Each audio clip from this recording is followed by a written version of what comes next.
அல்லாஹ் இந்த இஸ்லாமிய மார்க்கத்திற்கு மிகப்பெரிய வளர்ச்சியை கொடுக்க வேண்டுமையானால் நமக்கு அறிவுரை சொல்லப்படக்கூடிய நேரத்தில் அதை செவியேற்பதற்கு நாம் தயாராக இருக்கக்கூடிய மக்களாக நாம் இருக்க வேண்டும். ஆனால் இன்றைய இளைஞர்கள் செவி தாழ்த்தக்கூடிய பண்பை வளர்த்து கொள்ளாமல் இருக்கிறார்கள். இன்றைக்கு நாம இந்த நேர்வழியில் நாம் பயணிக்கின்றோமையானால் அல்லாஹுவை மட்டுமே வணங்க வேண்டும், நாம் ஷிர்க்கை வைக்கக்கூடாது, பிதாத்தான காரியங்களை நாம் செய்யக்கூடாது, மறுமையில் நாம் அல்லாஹுவை சந்திக்கும் பொழுது இந்த தௌஹீதில் இருந்தால்தான் நம்மால் வெற்றி அடைய முடியும் என்கின்ற சிந்தனையோடு நாம் பயணிக்கின்றோமையானால் நாம இந்த தௌஹீதுக்கு வந்ததனுடைய ஆரம்பத்தை எடுத்து பாருங்கள். அல்லாஹ் அந்த செவி புலனை நமக்கு திறந்து இந்த மார்க்கத்தை சிந்திப்பதற்குரிய வாய்ப்பை அல்லாஹ் கொடுத்தான். ஆனால் நாம இன்றைக்கு அறிவுரை சொன்னால் அதை செவியேற்பதற்கு யாருமே இன்றைக்கு தயாராக இல்லை. அதற்கு மாறாக ஷைத்தான் அவர்களை எப்படி வழிகெடுத்துக் கொண்டிருக்கின்றானையானால் நாம அறிவுரைகளை செவியேற்காமல் இருக்கிறோமே, இன்றைக்கு வழிகேட்டை நோக்கி நாம் சென்று கொண்டிருக்கிறோமே என்று வருத்தப்பட வேண்டிய இளைஞர்கள் அறிவுரை சொல்லக்கூடிய மக்களுக்கு என்ன செய்யறாங்கன்னா புனை பெயரை இடுகின்றார்கள். அவர்களை பார்த்து பூமர் அங்கிள்னு பேர் வைக்கிறான். அறிவுரை சொல்ல வரக்கூடிய மக்களை கூட இன்றைக்கு தடுக்கக்கூடிய நிலையை நாம் இளைஞர்களுக்கு மத்தியில் பார்க்கிறோமா இல்லையா? இன்றைய இளைஞர்கள் அறிவுரைகளை செவியேற்க ஆரம்பித்து விட்டால் கண்டிப்பாக அவர்களுக்கு மத்தியிலே மிகப்பெரிய ஒரு மாற்றம் வரும். அஸ்ஸலாமு அலைக்கும் வரஹ்மத்துல்லாஹி வபரகாத்துஹு. கண்ணியம் நிறைந்த எல்லாமல்ல அல்லாஹுவின் நல்லடியார்களே, அல்லாஹுவின் மாபெரும் கிருபையினால் ஜும்ஆ தொழுகையை நபிகள் நாயகம் ஸல்லல்லாஹு அலைஹி வஸல்லம் அன்னவர்கள் காட்டி தந்த வழிமுறையில் நிறைவேற்ற வேண்டும் என்பதற்காக நாம் அனைவரும் இங்கே பங்கெடுத்திருக்கிறோம். இந்த அழகான தருணத்தில் நம் அனைவரையும் படைத்த இறைவன் இந்த மனிதர்களுக்கு செய்த அருட்கொடையை பற்றி சில இடங்களில் அல்லாஹ் பேசும் பொழுது வஜஅல லக்குமுஸ் ஸமஅ வல் அப்சார வல் அஃஇதா, அவன்தான் உங்களுக்கு செவி புலனையும் பார்வையையும் உள்ளங்களையும் உங்களுக்கு வழங்கினான். கலீலம்மா தஷ்குருன், நீங்கள் குறைவாகவே நன்றி செலுத்துகிறீர்கள் என்று அல்லாஹ் திருமறை குர்ஆனிலே எடுத்து உரைப்பதை பார்க்கிறோம். அப்ப இது போன்ற வசனங்களை நாம் படிக்கும் பொழுது நாம் எப்படி அதை விளங்கிக் கொள்கின்றோமையானால் இறைவன் நமக்கு செய்த அருட்கொடைகளை நமக்கு எடுத்து காண்பிக்கின்றான். அந்த அருட்கொடைகளை, அந்த இறைவனுடைய படைப்பை நாம் சிந்தித்து பார்த்து அது எவ்வாறு நமக்கு பயனளிக்கிறது என்பதையெல்லாம் நாம் அறிந்து கொண்டு அல்லாஹுவிற்கு நாம் நன்றி செலுத்த வேண்டும் என்ற விதத்தில் இந்த வசனத்தை நாம் அணுகுகிறோம். ஆனால் அது போன்ற அந்த வசனங்களை நாம் அணுகலாம் என்பது ஒரு பக்கம் இருந்தாலும் அல்லாஹ் இந்த வசனங்கள் மூலமாக நமக்கு எதை எடுத்து உரைக்கிறான் தெரியுமா? இந்த உலகத்தில் உங்களை படைத்து உங்களுக்கு நான் செவியை தந்திருக்கின்றேன் என்று சொன்னால் எதற்காக அந்த செவி புலனை உங்களுக்கு நான் தந்திருக்கின்றேன்? இந்த உலகத்தில் நீங்கள் வாழும் பொழுது என்னுடைய மார்க்கத்தின் அடிப்படையில் உங்களுக்கு அறிவுரை சொல்லப்படும். அந்த அறிவுரையை நீங்கள் செவியேற்க வேண்டும். அதை செவியேற்றதோடு மட்டும் நின்று விடாமல் அதை உள்ளத்தில் ஏந்தி அதை சிந்தித்து உங்களுடைய வாழ்க்கையில் நீங்கள் நடைமுறைப்படுத்துவதன் மூலமாக மறுமையில் நீங்கள் வெற்றி அடைய வேண்டும் என்பதையும் தான் அல்லாஹ் இந்த வசனத்தில் எடுத்துரைக்கிறான். அல்லாஹ் நமக்கு செவிப்புலனை தந்திருக்கின்றானையானால் அதன் மூலமாக இந்த உலகத்தில் சொல்லப்படுகின்ற அறிவுரைகளை நாம் செவிதாழ்த்த வேண்டும். அதே போன்று அல்லாஹ் நமக்கு இந்த உலகத்தில் பார்வையை தந்திருக்கின்றானையானால் நல்ல விஷயங்களை நாம் பார்ப்பதன் மூலமாக இறைவனுடைய மார்க்கத்தை, இறைவனுடைய அத்தாட்சிகளை நாம் பார்த்து இறைவனை நாம் நம்பிக்கை கொள்வதன் மூலமாக அதே போன்று சிந்திக்கக்கூடிய உள்ளத்தை அல்லாஹ் நமக்கு கொடுத்திருக்கின்றானையானால் அதன் மூலமாக சத்தியம் எது அசத்தியம் எது என்பதை நாம் சிந்தித்து அதை நம்முடைய வாழ்க்கையில் நாம் கடைபிடிக்க வேண்டும் என்பதற்காக வேண்டிதான் அல்லாஹ் இந்த அருட்கொடையெல்லாம் நமக்கு வழங்கி இருக்கின்றான். அப்ப அதையெல்லாம் பெற்று இருக்கக்கூடிய நாம் அல்லாஹ்விற்கு நாம் எப்படி நன்றி செலுத்த வேண்டும்? அந்த உறுப்புகளை, அந்த அருட்கொடைகளை நாம் சரியான முறையில் நாம் பயன்படுத்துவதன் மூலமாக தான் இந்த உலகத்தில் நாம் அல்லாஹ்விற்கு நன்றி செலுத்த முடியும். அல்லாஹ் திருமறை குர்ஆனில் மூமின்களுடைய பண்பு என்ற ஏராளமான பண்புகளை அல்லாஹ் எடுத்துரைக்கின்றான். அதிலே ஒரு பண்பிலே அல்லாஹ் சொல்லும் பொழுது பஷீர் இபாத், என்னுடைய அடியார்களுக்கு சொர்க்கத்தை குறித்தான நற்செய்தியை நீங்கள் சொல்லுங்கள். இந்த உலகத்தில் வாழும் பொழுது என்னுடைய அடியார்கள் அவர்கள் சில பண்புகளை கொண்டிருப்பார்கள், அவர்களுடைய நடத்தை ஒரு விதமாக இருக்கும். அந்த நடத்தை கொண்டவர்களை, அந்த பண்பை கொண்ட மக்களுக்கு மறுமையில் அல்லாஹ் சொர்க்கத்தை தரவிருக்கிறான் என்று நீங்கள் நற்செய்தி கூறுங்கள் என்று அல்லாஹ் சொல்லிவிட்டேன். அவர்கள் எந்த பண்புடையவர்கள் தெரியுமா? அல்லதீன யஸ்தமிஊனல் கௌல ஃபயத்தபிஊன ஹஸனா, அவர்களுக்கு ஒரு அறிவுரை சொல்லப்படுமையானால் அந்த அறிவுரையை அவர்கள் செவித்தாழ்த்து கேட்பார்கள். அந்த அறிவுரைக்கு அவர்கள் செவிசாய்ப்பார்கள். எந்தெந்த அறிவுரையெல்லாம் அவர் கேட்டார்களோ ஃபயத்தபிஊனா ஹஸனா, அவற்றில் அழகானவற்றை அவர்கள் பின்பற்றுவார்கள் என்று அல்லாஹ் திருமறை குர்ஆனிலே எடுத்துரைக்கின்றான். அஹ்சனா என்கின்ற வார்த்தையை அல்லாஹ் சொல்கின்றான் அல்லவா, அது வேறு ஒன்றுமல்ல. அல்லாஹுவின் தூதர் சொன்னார்கள், அஹ்சனல் ஹதி ஹதியு முஹம்மத், வழிகாட்டுதலில் மிக அழகானது என்று சொன்னால் முஹம்மது நபி நமக்கு காட்டிய அந்த வழிமுறை தான். முஹம்மது நபி என்ன வழிமுறையை காட்டினார்கள்? அல்லாஹுவின் வேதமான திருக்குர்ஆனை நாம் பின்பற்ற வேண்டும், அல்லாஹுவின் வஹியான ஹதீஸுகளை நாம் பின்பற்ற வேண்டும். அல்லாஹுவின் தூதர் அவர்கள் எந்த வழிமுறையை நமக்கு காட்டி தந்தார்களோ அந்த வழிமுறைக்கு ஒத்ததாக அந்த அறிவுரை இருக்குமையானது. எத்தனையோ அறிவுரைகளை நாம் செவியேற்போம், எத்தனை அறிவுரைகளை நாம் செவியேற்றாலும் அது அல்லாஹுவின் தூதர் காட்டி தந்த அந்த வகை செய்திக்கு ஒத்ததாக இருக்கிறதா என்பதை அவர்கள் பார்த்து அதை அவர்கள் தன்னுடைய வாழ்க்கையில் கடைபிடிப்பார்கள். அப்படிப்பட்ட என்னுடைய அடியார்களுக்கு சொர்க்கத்தை குறித்தான நற்செய்தியை நீங்கள் சொல்லுங்கள் என்று அல்லாஹ் சொல்லிவிட்டு அவர்களுடைய படித்தரத்தை அல்லாஹ் சொல்கிறான். அவர்கள் யார் தெரியுமா? உலாயிகல்லதீன ஹதாஹுமுல்லா, அவர்களுக்கு தான் அல்லாஹ் நேர்வழி காட்டுகிறான். உலாயிக ஹும் உலுல் அல்பாப், அவர்கள் தான் உண்மையில் அறிவுடைய மக்கள் என்று அல்லாஹ் சொல்கிறான். அப்ப இந்த உலகத்தில் நாம் நேர்வழி பெற்றவர்களாக, அல்லாஹுவின் பார்வையில் நாம் அறிவுஜீவிகளாக நாம் இருக்க வேண்டுமையானால் அதற்கு அல்லாஹ் அடிப்படையாக நாம் வளர்த்து கொள்ள வேண்டிய ஒரு பண்பாக, நமக்கு அறிவுரை சொல்லப்படும் பொழுதெல்லாம், நமக்கு ஒரு வழிகாட்டுதல் சொல்லப்படும் பொழுதெல்லாம் அதை முதலில் நாம் செவித்தாழ்த்தி நாம் கேட்க வேண்டும். செவித்தாழ்த்தி கேட்டதற்கு பின்பாக குர்ஆனுக்கு ஒத்ததாக எது இருக்கிறது, ஹதீஸிற்கு விளக்கமாக எது இருக்கிறது என்பதை அவர்கள் கடைபிடிப்பார்கள். அவர்கள் தான் நேர்வழி பெற்றவர்கள், அவர்கள் தான் அறிவாளிகள் என்று அல்லாஹ் திருமறை குர்ஆன் நமக்கு எடுத்து உரைக்கின்றானே. அப்ப அந்த அறிவுடைய மக்களாக, நேர்வழி பெற்ற மக்களாக நாம் இருக்க வேண்டுமையானால் முதலில் செவித்தாழ்த்தக்கூடிய இந்த பண்பை நாம் வளர்த்து கொள்ள வேண்டும். இந்த வசனத்தை உண்மைப்படுத்தும் விதமாக கடந்த காலங்களில் பாருங்கள், எத்தனை நேர்வழி பெற்றவர்கள், வழிகேட்டிலே இருந்தவர்கள் இந்த செவித்தாழ்த்தக்கூடிய பண்பை வளர்த்து கொண்டதனுடைய விளைவாக அவர்கள் நேர்வழியே எப்படி வந்திருக்கிறார்கள் என்பதை நாம் அனைவரும் உணர்ந்திருக்கிறோம். உதாரணத்திற்கு நாம் சொல்வதாக இருந்தால், நஜ்ஜாஷி என்கின்ற ஒரு மன்னர், அபிசீனியா பகுதியை ஆட்சி செய்து கொண்டிருந்த கிறிஸ்தவ மதத்தை கடைபிடித்துக் கொண்டிருந்த ஒரு மன்னர். அல்லாஹுவின் தூதர் ஸல்லல்லாஹு அலைஹி வஸல்லம் அவர்கள் ஆரம்ப காலகட்டத்தில் இஸ்லாத்தை மக்காவிலே போதித்துக் கொண்டிருக்கும் பொழுது அங்கு அதிகமான துன்பங்கள், அதிகமான நெருக்கடிகள் வரக்கூடிய அந்த நேரத்தில் சில சஹாபாக்களை அபிசீனியா நாட்டை நோக்கி அனுப்பி வைக்கிறார்கள். ஜாஃபர் பின் அபி தாலிப் ரலியல்லாஹு அன்ஹு அவர்களை தலைமைத்துவமாக வைத்து சில நபித்தோழர்களை அந்த அபிசீனியா நாட்டிற்கு அனுப்பி வைத்தார்கள் அல்லவா. அப்படி சில நபித்தோழர்கள் அபிசீனியா நாட்டிற்கு சென்றதற்கு பின்பாக இந்த மக்காவில் இருந்த குறைஷிகள், இந்த காஃபிர்கள், அவங்க சும்மா இல்லை. அவங்க என்ன செய்யறாங்கன்னா, அபிசீனியாவிற்கு சென்றால் உங்களை விட்டுருவோமா, அங்க மட்டும் உங்களை இஸ்லாத்தை நாங்கள் கடைபிடிக்க நாங்கள் விட்டு விடுவோமா என்று அங்கும் தன்னுடைய நெருக்கடியை கொடுப்பதற்காக வருகிறார்கள். இந்த குறைஷி குலத்தை சார்ந்த அப்துல்லாஹ் பின் அபி ரபியா என்கின்ற ஒரு நபரும், அதே போன்று அம்ர் இப்னு அபி ஆஸ் என்று சொல்லக்கூடிய இரண்டு நபர்களும் குறைஷி குலத்தின் சார்பாக அந்த அபிசீனியா நாட்டை நோக்கி செல்லுகிறார்கள். அங்கு நஜ்ஜாஷி மன்னரிடத்துல இந்த இஸ்லாத்திற்கு எதிராக நம்முடைய வாதத்தை முன்வைத்தால், இந்த முஸ்லிம்களுக்கு எதிராக நம்முடைய வாதத்தை முன்வைத்தால் நம்மால் வெற்றி அடைய முடியாது என்பதை அவர்கள் உணர்ந்து கொண்டார்கள். அதனுடைய பின்னணி வெளிப்பாடு என்ன தெரியுமா?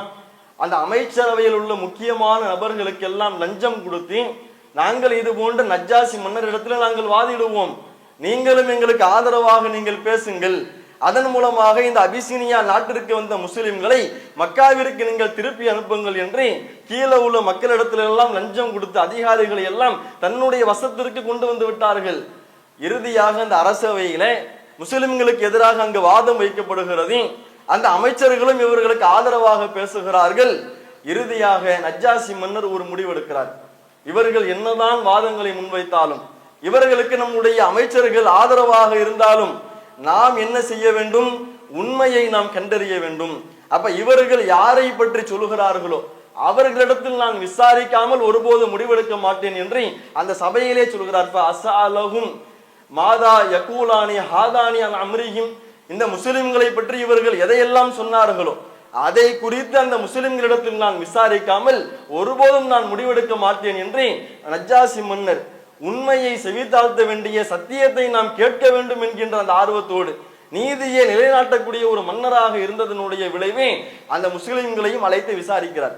ஏன் உங்களுடைய ஊர் மக்கள் இது போன்று சொல்கிறார்களே, இதுவெல்லாம் உண்மையா? குழப்பத்தை ஏற்படுத்தி தான் நீங்கள் அபிசினியாவிற்கு வந்தீர்களா என்று கேட்கக்கூடிய நேரத்துல அப்ப ஜாஃபிர் பின் அபி தாலிப் ரலியல்லாஹு அன்ஹு அவர்கள் உரை நிகழ்த்துறாங்க. ஐயுஹல் மலிக், அருமையான அரசரே, குன்னா கௌமன் ஜாயிலியா, நாங்கள் அறியாமை காலத்தை சார்ந்த ஒரு சமுதாயமாக நாங்கள் இருந்தோம்.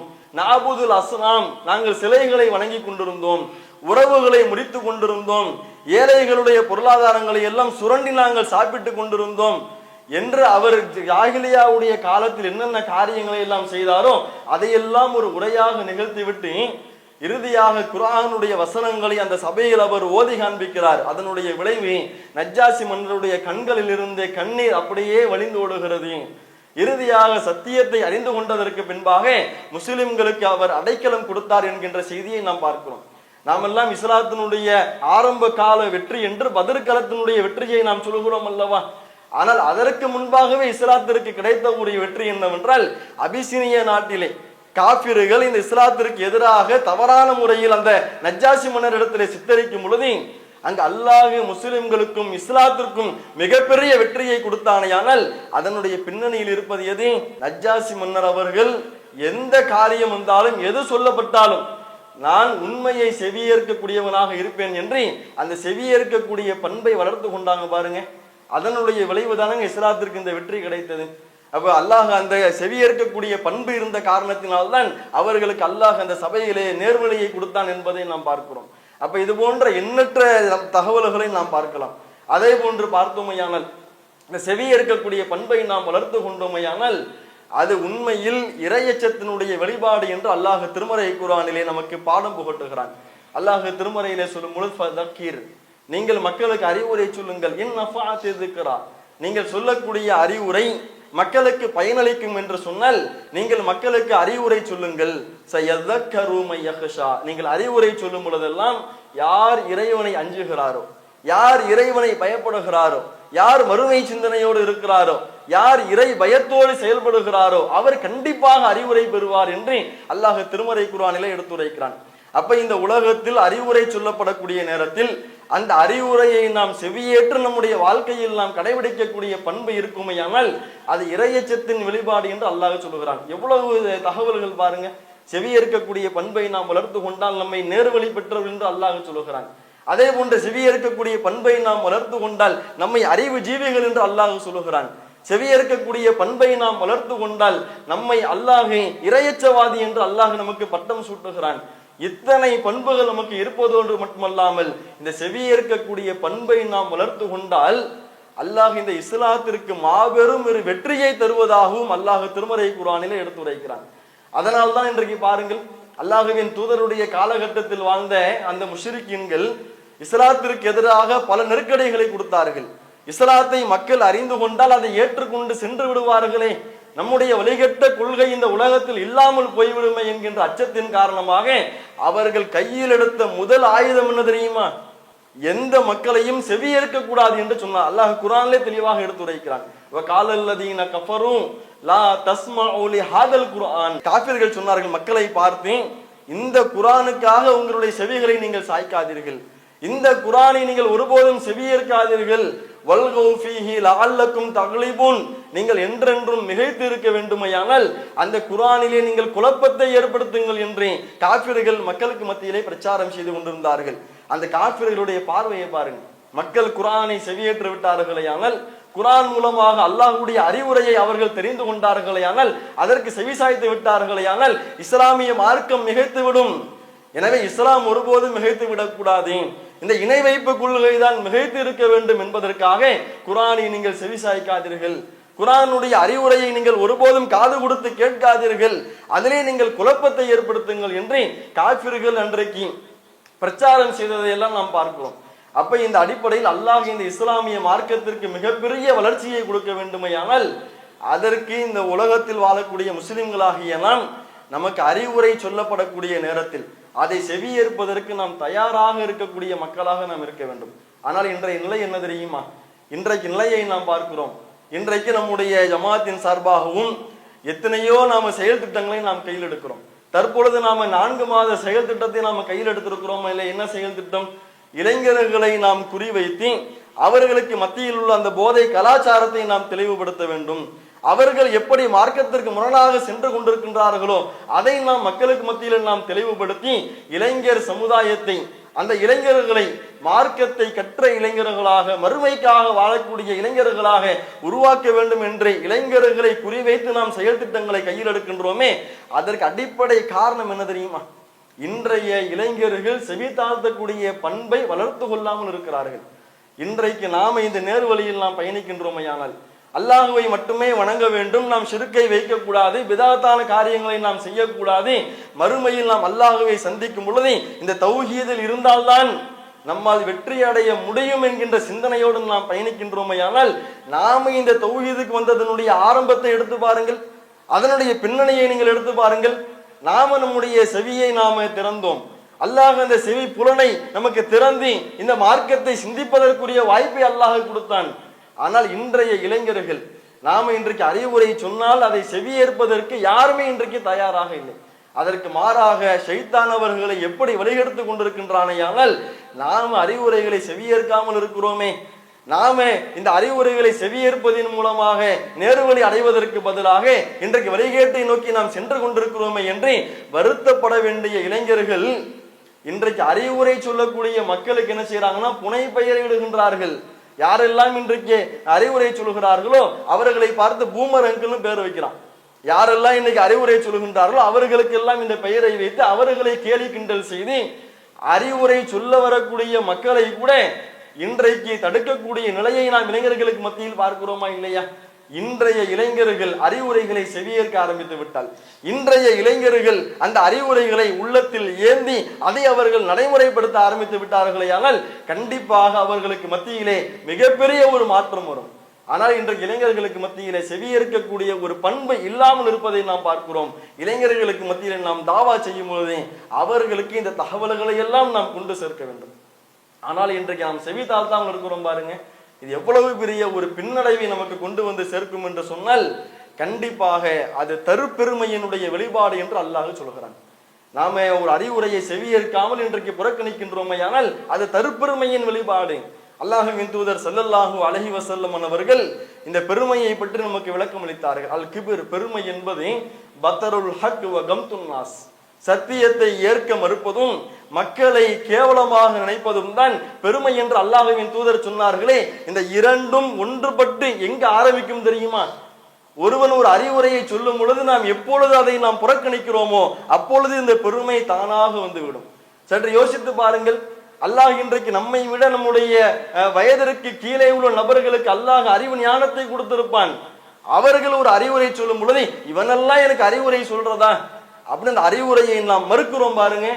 அந்த மக்களை நாம் கேவலமாக நினைக்கிறோம். அவன் சொல்லக்கூடிய சத்தியத்தை நாம் ஏற்க மறுக்கிறோம். அதே போன்று பாருங்கள், ஒரு மாணவன் ஒரு ஆசிரியருக்கு அறிவுரை சொன்னால் இன்றைக்கு ஏற்றுக்கொள்ளக்கூடிய நிலை இல்லை. ஒரு மகன் ஒரு தந்தைக்கு அறிவுரை சொன்னால் அதை ஏற்றுக்கொள்ளக்கூடிய மனப்பான்மை இன்றைக்கு இல்லை. ஒரு வயது முதிர்ந்தவருக்கு ஒரு வயதில் சிறிய ஒரு நபர் அறிவுரை சொல்வாரையானால் அதை ஏற்றுக்கொள்ளக்கூடிய பண்பை இன்றைக்கு மக்களுக்கு மத்தியில் இல்லை.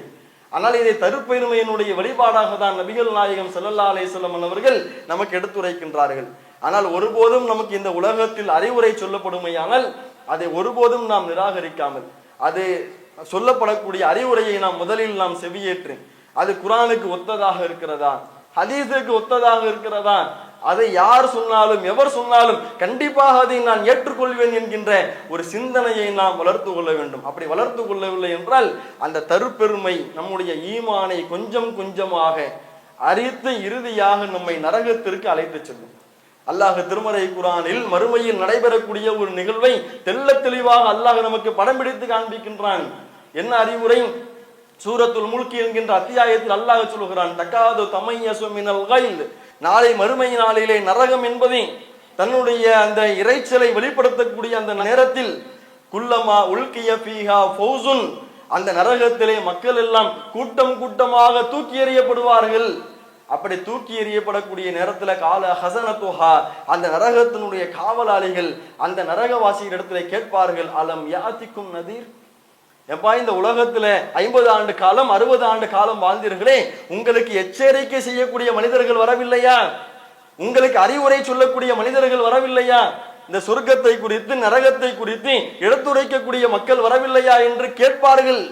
அப்படி கேட்கக்கூடிய நேரத்தில் நரகவாசிகளின் பதில் என்ன தெரியுமா? பலா கத் ஜாஅனா நதீர், ஆம், நாங்கள் இந்த உலகத்தில் வாழ்ந்த அற்பமான காலகட்டத்தில் எச்சரிக்கை செய்யக்கூடியவர் வந்தார். ஃபகல்லபுனா, நாங்கள் அவரை பொய் என கருதினோம். வகுல்னா மா நஸ்ஸலல்லாஹு மின் ஷைஇன், அல்லாஹ் உங்களுக்கு எந்த அதிகாரத்தையும் எந்த ஆதாரங்களையும் அல்லாஹ் உங்களுக்கு தரவில்லை.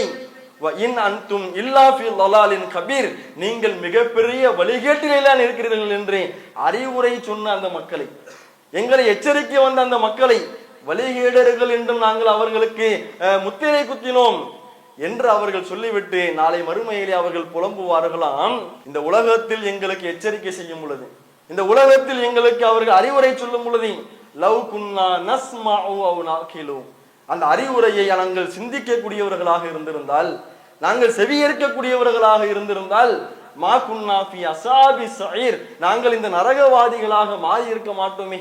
இந்த உலகத்தில் நாங்கள் வாழ்ந்த காலத்துல சொர்க்கத்தை பற்றி சொன்னார்கள், நரகத்தை பற்றி எச்சரித்தார்கள், மறுமை சிந்தனையோடு வாழுங்கள் என்று அறிவுரை கூறினார்கள்.